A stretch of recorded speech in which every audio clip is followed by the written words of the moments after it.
All right, and welcome everyone to Knox Makers Tuesday Night Show and Share. I mentioned before, this is a time for us to catch up on what everybody else is doing and show off what we've made and just find out about all the cool stuff that people at Knox Makers are, what they're doing. We only have a few names on the list tonight, but we might as well get started with Andrew, who is going to show some animatronic eyes.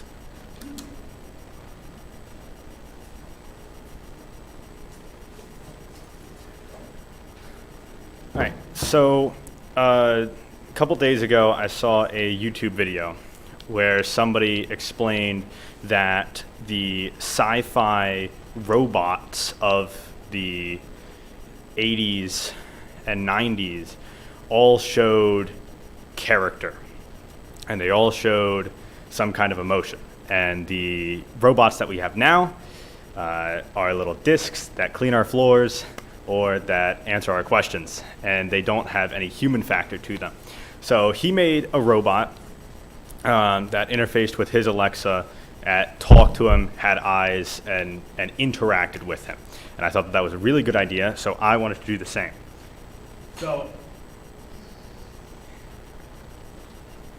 as much as I tried to give it a power supply that I can move it up here, I don't have a power supply that could do both of these, because this thing uses 6 servos, needs to draw a lot of current. And I only had an hour while I was here, so I tried, but I did get it working in the electronics lab, and I have a video of it moving around. Let's see. Try to make it as big as possible.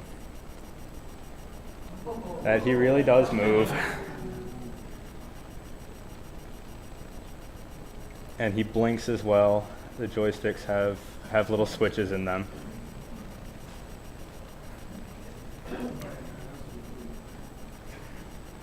He is quite fast. So, yes. You plan on putting that in the mailbox?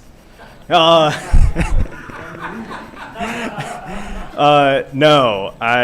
My current plans for it are to fix some of the snap fits because they're a little bit small for the servos that I use, and add a facial recognition so that it can maintain eye contact with you, and possibly have it talk back to you using something, whatever's easiest for me.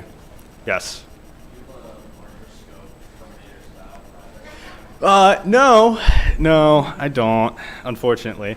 No, just something probably toaster sized would probably be the biggest that it would get. So, yes. Is this the 5 tequila shots kind of look you're going for? Okay, so as I said, I don't have a power supply at home, and the servos take a lot. So I only programmed and did the left side. This one. I only programmed and did that one. That's why on the video, that's the only side that works.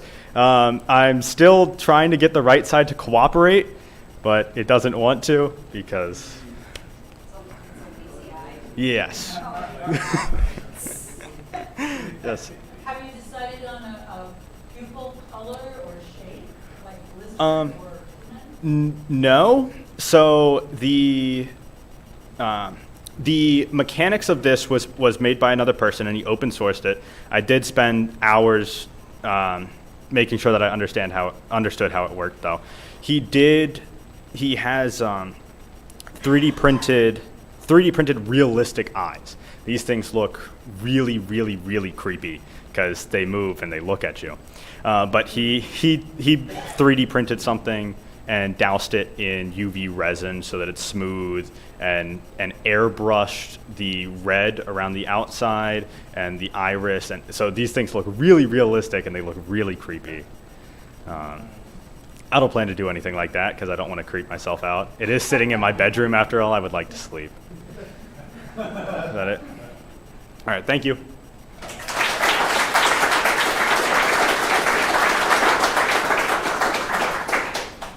Very fun, thank you. Coming up next, Tracy is going to show a work in progress quilted globe.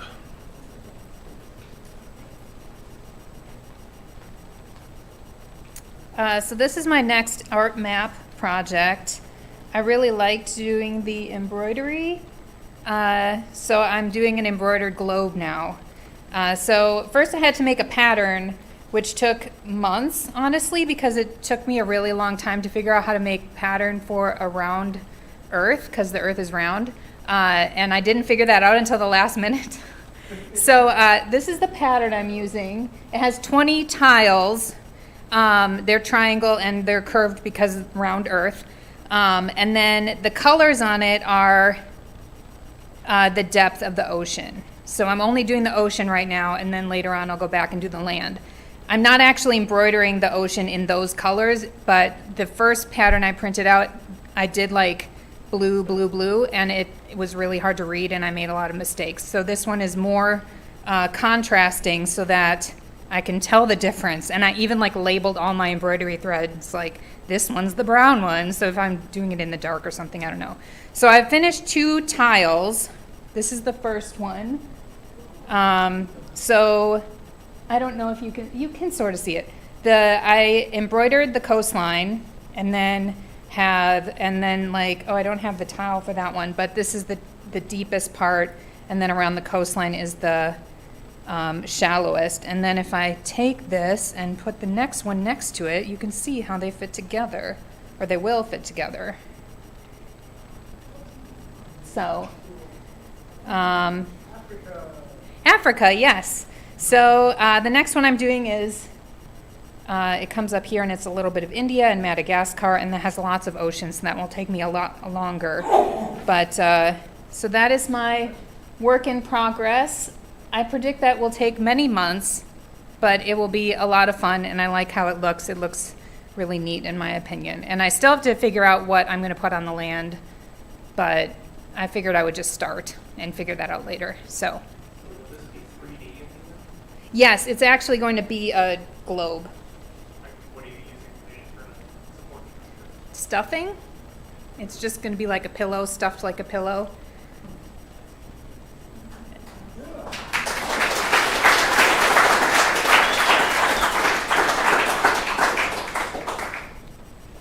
I was imagining like a beach ball so we can just knock it around.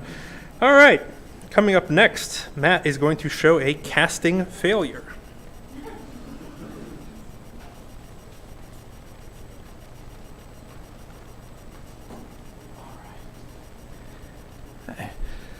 So first of all, if anyone wants to see this failure happen in real time, there is a video of it, so we can post that. But this is the casting failure.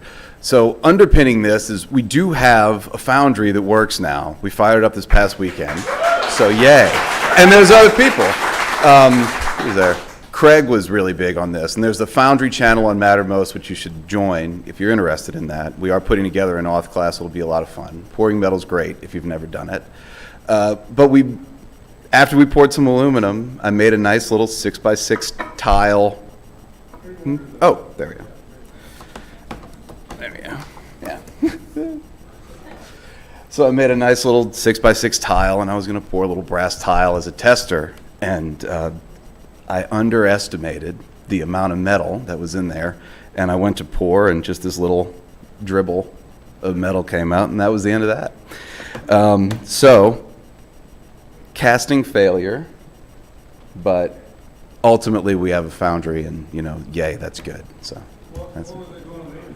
Oh, just sort of like I got a drawing of it. It was sort of like a low relief, kind of geometric abstraction thing, All right.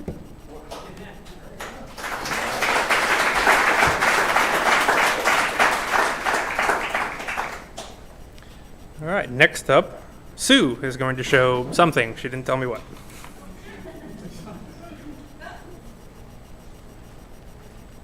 Thank you. You did see the message. I didn't get here in time, excuse me, to sign up. So I put my name late. So this past week I took the smocking class with Thea. Thank you for the class. And I took it as a challenge to finish the project she gave. So here we go. This is smocking. I don't even know if I would call it 100. It was a great class. We went really slow. My heart's a little lopsided. I think that the stuffing and the smocking just didn't want to work with me. I tried the hearts, to smock the hearts. And the sad part is you don't see the third one that in my mind came out absolutely beautiful, but it's on the cutting room floor. Yeah, I didn't estimate how long, yeah. But practice did make perfect on it, and I'm really happy with it. So thank you, Thea. Hope we get another one. Any questions?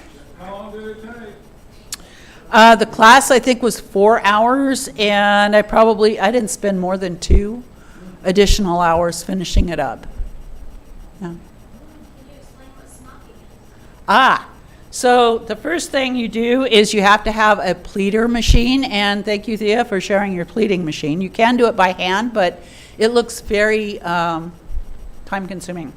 So you can see the ridges in here, all the little pleats. So it's gathering. You gather the fabric so that it becomes vertical line pleats, and then you just do different embroidery stitches. If you can do an embroider back stitch, or I call it a back stitch, what I felt, at least with these designs, that's all it was, just in different patterns and height and depth.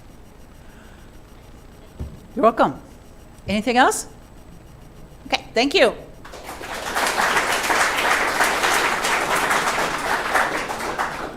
All right. Sue was the last name on my list. Does anyone have a share that didn't make it onto the list? Joe, yeah?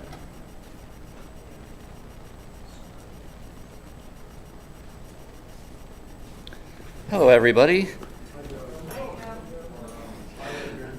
This is a sort of a work in progress. I'm doing I like trading work for work if I can get away with it, rather than, like you pay me or I'm going to pay you to do a job. Working in trade is great for me. So this is for Robin Easter Designs.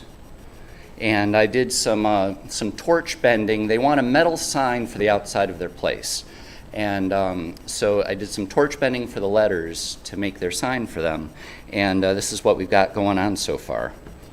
So it's a very stylized lettering system because, well, they're graphic designers.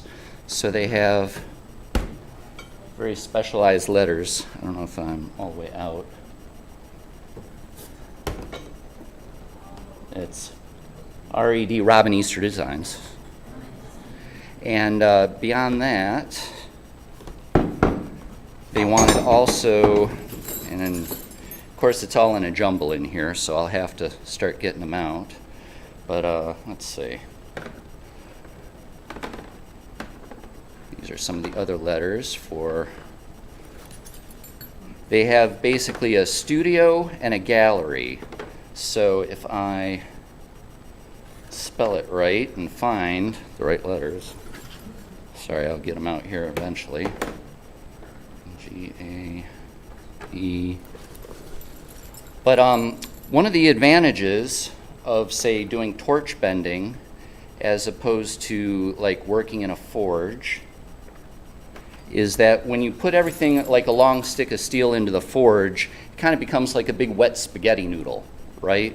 So to get these little more subtle letters, it's easier to use a flame torch so that you can localize the heat and let me see if I can spell. Nope.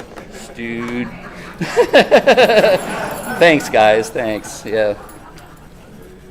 But anyways, and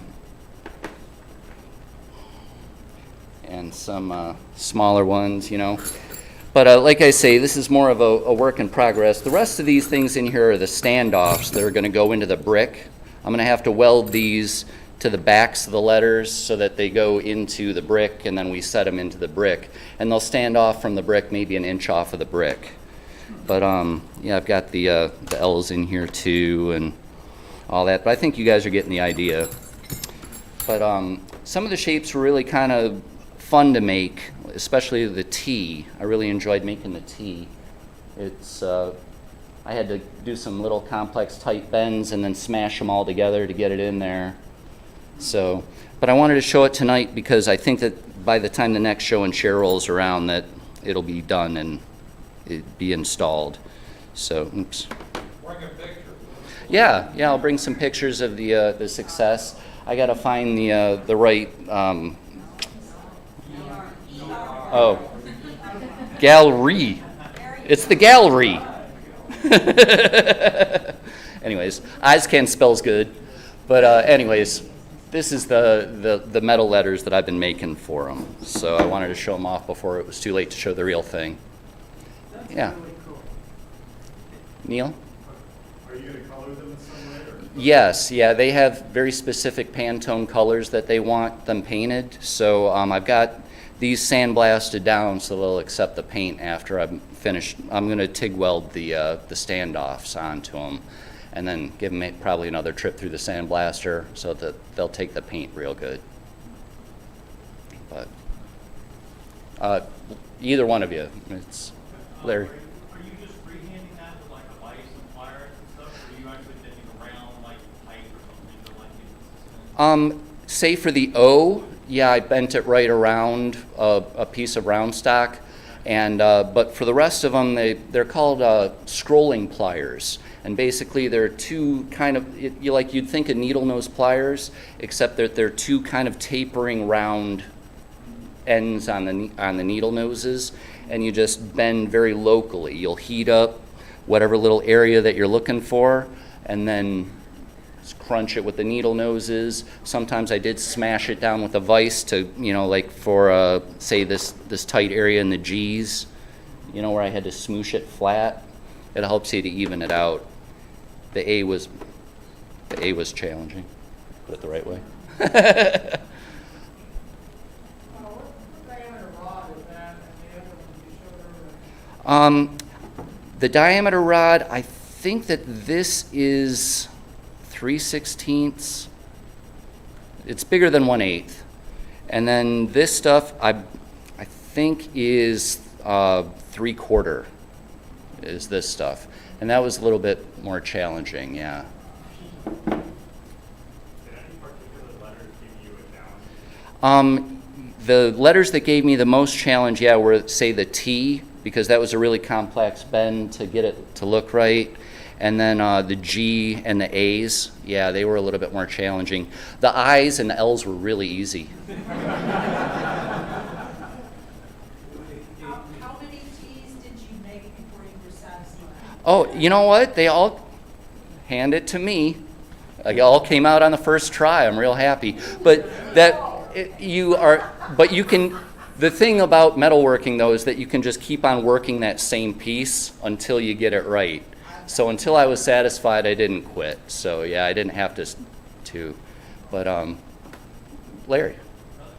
Yeah. So like some of the more complex shapes, like you like working from a template, or are you just doing it yourself? Yeah, because they're graphic designers, so they are very specific about the fonts and everything that they want.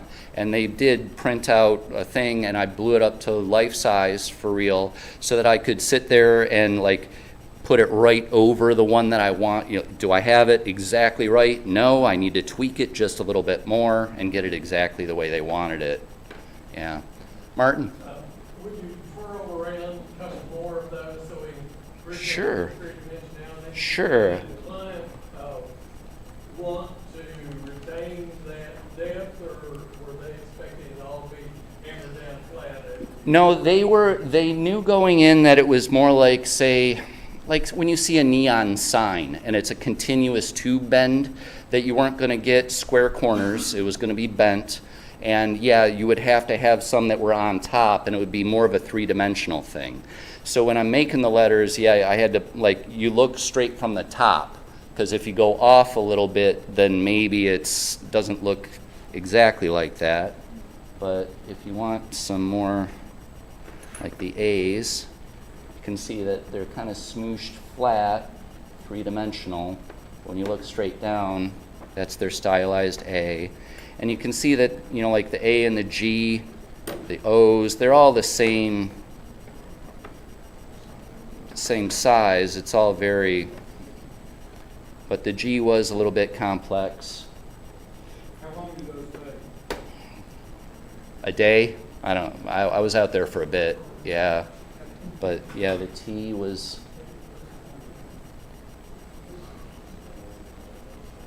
so they're definitely fun. The arrows are even kind of fun. You see how they come together, but and the studio and the gallery are different directions. but yeah. What was the type of color and pigmentation used? I haven't selected the paint yet. I haven't, but it'll probably be primed, and then we'll go with the. I got to figure out how to buy the right Pantone. They're, Do you know what type of paint is going to be? that I don't know. A lot of times, though, for outdoor stuff, I'll use rattle can if I can get away with it. But sometimes with these very specific colors, you can't just find that in a can of paint on the store shelf. So it'll be a little bit of an exploration. Sometimes powder coating is a great way to go, but when you want to color, powder coating can get limited. So, That's what I was asking. yeah. You were planning on powder coating. Yeah, normally that would be a great answer, powder coat. But Brian? For a wider selection of rattle can colors, you might even be able to get specific. One that they're mentioning by picking Montana gold rattle can, they've got it over in areas aren't other places on the. Okay. And they dial it in right by the Pantone? Or? Cans are already listed that way. Okay. It's like the number one can under either. Oh, thanks. Would enamel be an option? Well,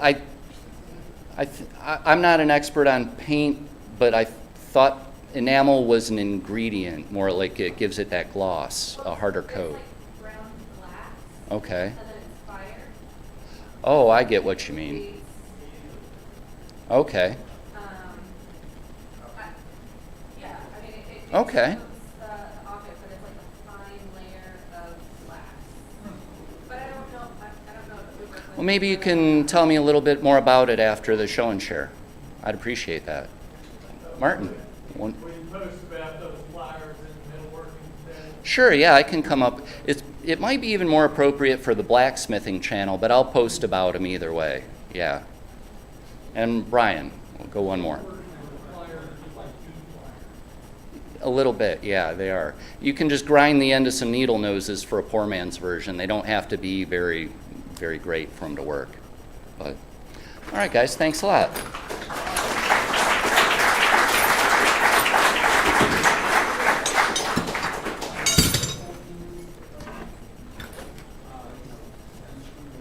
All right, thank you, Joe. Talk about a mind bender. All right, anybody else have something to share tonight before we do some announcements in classes? No? All right. So announcements, or upcoming events, I should say. So this Thursday at 7 p.m. we have a new member onboarding. If you are a prospective member or just curious about Knox Makers as an organization, you should attend this new member onboarding. It's a sort of info session about us as an organization, get to learn about who we are and what we do and why we do it. And it is a requirement for becoming a member. So if you haven't taken it or haven't attended one before, now's your chance. But if you can't make this Thursday, we will also be having another one next Tuesday at 7:30 after next week's show and share. So 2 opportunities coming up to attend one of those. Hopefully you can make it out. This Saturday at 1, we have our it's a monthly Stitch and Bitch, Sue? Yeah, monthly Stitch and Bitch. So that's at 1 p.m. Just come if you have a fiber arts project that you are working on or just want to hang out. Sunday at 11, there's a intro to metalworking class, and that still has some tickets left. So if you want to get authorized in the metal shop, jump on that. Monday at 7 is woodworking 101. So same thing, want to get off in the metal zone, that's your chance to go there. As I mentioned, Tuesday is new member onboarding, but it is also a cookout. As was announced recently, we will be having a member cookout next Tuesday before the meeting. So about 5:45, 6 o'clock. Show up. It's going to be burgers, going to be dogs. You don't have to bring anything, but if you really want to, some dessert or something like that, you are more than welcome to. People love to do that and show off their cooking and baking skills that way. But yeah, so that is at 6 o'clock-ish. So come on out before next week's meeting and have some good grub with some good friends.